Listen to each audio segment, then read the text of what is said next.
না যদি পাস করতাম তাহলে রিক্সা চালাতে পারবো না, চালাতে যেতাম না। না নাহিদ ইসলাম জয়যুক্ত। কায়েম ভাই ছাড়া আসলে কোনো স্লোগানও দেখি না আর লোকজনও দেখি না। যদি 100টা মানুষ থাকে 85 থেকে 90 জনই নাহিদ ভাইয়ের প্রতি আস্থা রাখতেছে। এই আসনে অবশ্যই ডক্টর এম এ কাইম ভাই এগিয়ে আছে। যে দানের শীষে এগিয়ে আছে। মাদক সন্ত্রাস চাঁদা মুক্ত একটি ঢাকা 11 আসনের অঙ্গীকার আমি করছি। ভূমি দখলদারকে কোনো ঠাঁই হবে না এখানে। আসন্ন ত্রয়োদশ জাতীয় সংসদ নির্বাচনকে ঘিরে সারা দেশে বইছে ভোটের হাওয়া। প্রার্থীরা দিচ্ছে নানা প্রতিশ্রুতি। আজকে আমরা এসেছি ঢাকা 11 আসনে, যেখানে এম এ কাইয়ুম, নাহিদ ইসলাম সহ রয়েছে 10 জন প্রার্থী। তারা তাদের নির্বাচনী কার্যক্রমে কতটুকু এগিয়েছে তা জানবো ভোটারদের কাছ থেকে।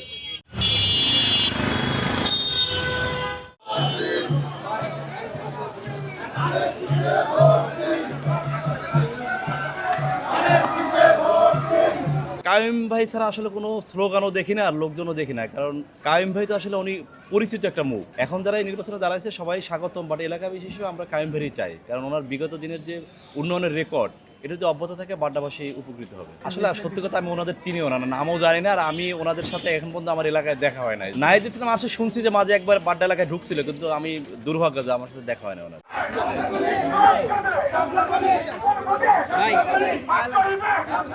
নির্বাচনের প্রচারণা আমি এই এলাকাতে আমি দেখছি যে নাহিদ ভাইয়ের যে কোনো ক্যাম্পিং যখন আমাদের সামনে আসে, আশেপাশে সাধারণ মানুষ খুব খুশি হয়ে সে প্রচারণা নিজে থেকে অংশগ্রহণ করে।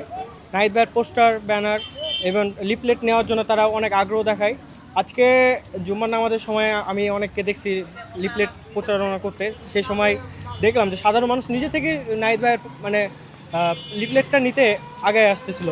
সবার আগ্রহ দেখে আমার কাছে মনে হয়েছে যে ওই জায়গায় আনুমানিক যদি 100টা মানুষ থাকে 85 থেকে 90 জনই নাহিদ ভাইয়ের প্রতি আস্থা রাখতেছে। আমি কিছুদিন আগে রাস্তাতে হাঁটার সময় দেখছিলাম যে হাত পাকার মিছিল বের হয়েছে। ওই সময় হাত পাকার কিছুটা সমর্থন দেখছি, অনেকটা আছে, কিছুটাও আছে। আর এমনকি আমাদের এই যে ঢাকা 11তে কাইয়ুম স্যারেরও প্রচারণা ভালোই চলতেছে, তাদেরও যথেষ্ট সমর্থন আছে। কিন্তু সব দিক থেকে বিবেচনা করলে সাধারণ জনগণ, বিশেষ করে যারা এডুকেটেড পারসন, এরা নাহিদ ভাইয়ের উপর বেশি আস্থা রাখতেছে। এই আসনে অবশ্যই ডক্টর এম এ কাইম ভাই এগিয়ে আছে। কাইম ভাই আমাদের এলাকার অনেক উন্নয়ন করছে। বিগত দিনে তার এরকম রেকর্ড আছে অনেক, এর জন্য তাকে সবাই ভোট দিবে। ইনশাআল্লাহ কাইম ভাই হবে 100তে 100। দেখেন না কিভাবে গণজোয়ার সৃষ্টি হয়েছে কাইম ভাইয়ের পক্ষে। ইনশাআল্লাহ কাইম ভাই যাবে। সাপ্লাই কোয়ালিটি খুব জিতে আছে। দানের শীষে মানে একটু আছে, মানে গোপনে আছে, সাপলা সঙ্গে খুব দূরে আছে। মনে মনে বহু লোক আছে, এমনি না দিয়ে গেলে বহু লোক আছে। আমাদের এত এই যে আমাদের না যদি পাস করতাম তাহলে রিক্সা চালাতে পারবো না, চালাতে যেতাম না। 11 নির্বাচনে প্রচারণা ভালোই দেখা যাচ্ছে, দানের শীষে এগিয়ে আছে। যাই হোক, মানুষের মুখে তো শুনি অনেক অনেক ভালো মানুষ। না নাহিদ ইসলাম জয়যুক্ত। মানুষ যে আগ্রহ যেভাবে মানুষের করতেছে এই কারণে কইতাছে যে নাহিদ ইসলাম 100 ইনশাল্লাহ হইব, জয়যুক্ত হইব। দুইজন আছে প্রার্থী, একমাত্র কাইয়ুম আর নাহিদ ইসলাম। তো হ্যাঁ, অবশ্যই ইনশাল্লাহ যেভাবে মানুষ যেভাবে আগ্রহ ধরছে ইনশাল্লাহ হইব, জয়যুক্ত হইব। ইনশাল্লাহ আমাদের কায়েম ভাই জয় হবে ইনশাল্লাহ। এই বাড্ডা এলাকার অনেক উন্নত করছে, গ্যাস, কারেন্ট, পানি টানি সব কিছুই। আমাদের ইনশাল্লাহ কায়েম ভাইরে জয় করবো, এটাই ইনশাল্লাহ। এমনি হলে আমাদের রাস্তাঘাট, আমাদের গ্যাসের সমস্যা, মহিলাদের কিংবা রাস্তাঘাটে এগুলোই আমরা আশা করি কায়েম ভাই আমাদেরকে দেখবে। নারীদের একটা উদ্যোগ এগুলোই দেখবে না কায়েম ভাই, এটাই আমাদের বিষয়। আমার কাছে মনে হয় দেশের জন্য যোগ্য একমাত্র নাহিদ ভাই। আমরা দেখতে পাচ্ছি নাহিদ ভাইয়ের অনেক জনপ্রিয়তা আছে, এই দেশের মানুষের মনের ভিতরে জায়গা করে নিয়েছে। তো আমরা আশা করি যে এই দেশের জন্য নাহিদ ভাই একমাত্র উপযুক্ত, এবং বেড়াইদের ছেলে হিসেবে বেড়াইদের জন্য নাহিদ ভাই যথেষ্ট। অন্য প্রার্থীদের আমরা দেখছি প্রচারণা চালাচ্ছে, তাদের যেমন চালাবে, আমাদের কোনো দায় নেই, তাদের যে যার জন্য আসছে। তবে দেশের হিসেবে আমার যেটা মনে হয় যে দেশের হিসেবে নাহিদ ভাইকে এগিয়ে রাখা উচিত। আমাদের এখানে দানের শীষ এবং আবার দাড়িপাল্লা দুইটাই আছে, এবং নাহিদ ভাইয়ের প্রচার যেটা আছে এটাও আছে। এখানে হাত পাকারও প্রচার আছে, সব দিকে বেড়াতে সব প্রার্থী আসে আমাদের এখানে। আমরা 37 নম্বর ওয়ার্ডে আমাদের ডক্টর এম এ কাইয়ুম সাহেব আজকে এসেছেন। আমাদের এখানে একটা গণসংযোগের জন্য তিনি এখানে এসেছেন, এবং তিনি তরুণদের মাঝে ডক্টর কাইয়ুম সাহেবের জনপ্রিয়তা অপরিসীম। তিনি হচ্ছেন তরুণদের নেতা, এবং তরুণরা সবসময় তাকে পছন্দ করে, এবং তিনিও তরুণদেরকে সবসময় ফার্স্ট প্রায়োরিটি দেয়। আজকে আপনারা দেখেছেন যে আজকে জরিপটা যদি আমি বলি, নাহিদ ইসলাম থেকে কাইয়ুম ভাই অনেক হাজার ভোটের ব্যবধানে তিনি এগিয়ে আছে।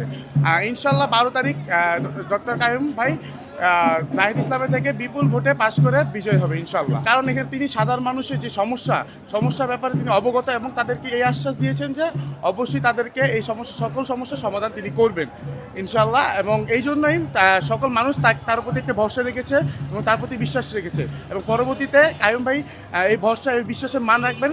মানুষের একটা আস্থা আছে তার প্রতি।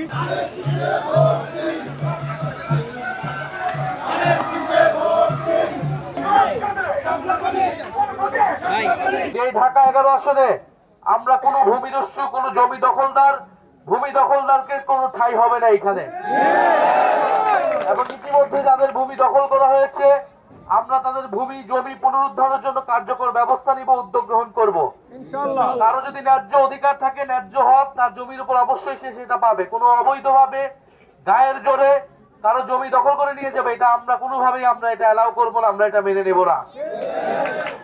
দ্বিতীয়ত এখানে গ্যাস সমস্যা রয়েছে, আমরা জানি এই গ্যাস সংকটের সুরাহা আমরা ইনশাআল্লাহ করব। কারণ আমরা বিশ্বাস করি 11 দল শুধু এই আসনে জিতবে না, বরং সরকার গঠন করবে বাংলাদেশের ম্যাক্সিমাম আসনে জিতে। ইনশাআল্লাহ আমরা আপনাদের এই গ্যাস সমস্যার এবং যারা সিলিন্ডার গ্যাসে অন্যায্যভাবে দাম বৃদ্ধি করে রাখে আমরা তাদের বিরুদ্ধে ইনশাআল্লাহ ব্যবস্থা নিব। এই অত্র এলাকার রাস্তাঘাটের সমস্যা রয়েছে আমরা জানি। আমি সরকারে থাকার সময় যতটুকু সুযোগ পেয়েছি আপনাদের জন্য কাজ করার, যদি দীর্ঘমেয়াদে কাজ করার সুযোগ পাই ইনশাআল্লাহ আমরা এই সমস্যাগুলো দেখব। ভালো শিক্ষা প্রতিষ্ঠান নাই, শিক্ষা প্রতিষ্ঠান যেগুলো রয়েছে সেখানে শিক্ষার মান ভালো না। আমরা ইনশাআল্লাহ এখানে ভালো শিক্ষা প্রতিষ্ঠান যাতে তৈরি হয় এবং আপনার সন্তান যাতে ভালো একটা পড়াশোনার পরিবেশ পায়, পড়াশোনা করে তারা যাতে কর্মসংস্থান পায়, এই জন্য আমরা যথাযথ উদ্যোগ গ্রহণ করব। এবং যেই স্কুলগুলো রয়েছে সেগুলোতে আমরা মনিটরিং সেল করব যাতে শিক্ষার মান সেখানে বৃদ্ধি পায়, ভালো শিক্ষকরা আসে এখানে পড়াতে উদ্বুদ্ধ হয়। ধানের শীষে বিএনপির মাধ্যমে এই এলাকায় ব্যাপক উন্নয়ন হয়েছে। এই আজকে বিল্ডিং দেখছেন, এগুলি 91 আগে ছিল না। গ্যাস, পানি, বিদ্যুৎ মুক্ত আমরাই করেছি। বাড্ডা গুলশান লিঙ্ক রোড করেছি। ইনশাল্লাহ আগামী দিনে মাদক, সন্ত্রাস, চাঁদা মুক্ত একটি ঢাকা 11 আসনের অঙ্গীকার আমি করছি। সেটা আমি কিভাবে করব, এটা একটা পলিসি মেক করে বলেছি যে সোসাইটি ভিত্তিক কমিউনিটির মাধ্যমে ইয়াং জেনারেশন ইনভলভ করব, অন্য দলের লোক ইনভলভ করব, সকলকে নিয়ে স্ট্রং একটা সোসাইটি করব। যেখানে আছে তো আছেই, যেখানে নাই নতুন করে করব। সিসিটিভি লাগাবো, গেট লাগাবো, নাইট গার্ড রাখবো। সিসিটিভির মাধ্যমে আমরা চিহ্নিত করব কে মাদক বেচে, কে সন্ত্রাস করে, কে ইফটিজিং করে, তাদেরকে এভিডেন্স সহ আমরা আইনের আওতায় আনবো। এবং হকারদের আমি একটা পাইলট প্রজেক্ট করেছি বাড্ডা গুলশান লিঙ্ক রোডে। ওখানে সুশৃঙ্খলভাবে একটা জায়গায় তারা দাঁড়াবে, কাউকে চাঁদা দিবে না, ময়লা ফেলবে না, যাতায়াতের কোনো বিঘ্ন সৃষ্টি হবে। আই থিঙ্ক মানুষ আমাদের যেহেতু চীনে বিগত 17 বৎসর এই স্বৈরাচারের বিরুদ্ধে শত মামলা মাথায় নিয়েও আমরা আপোষ করি নাই। সুতরাং মানুষের একটা আস্থা আমাদের প্রতি আছে। ইনশাল্লাহ আমি ব্যাপক সাড়া পাচ্ছি। আশা করি 12 তারিখ ধানের শীষ ঢাকা 11 আসনে বিপুল ভোটে বিজয় হবে।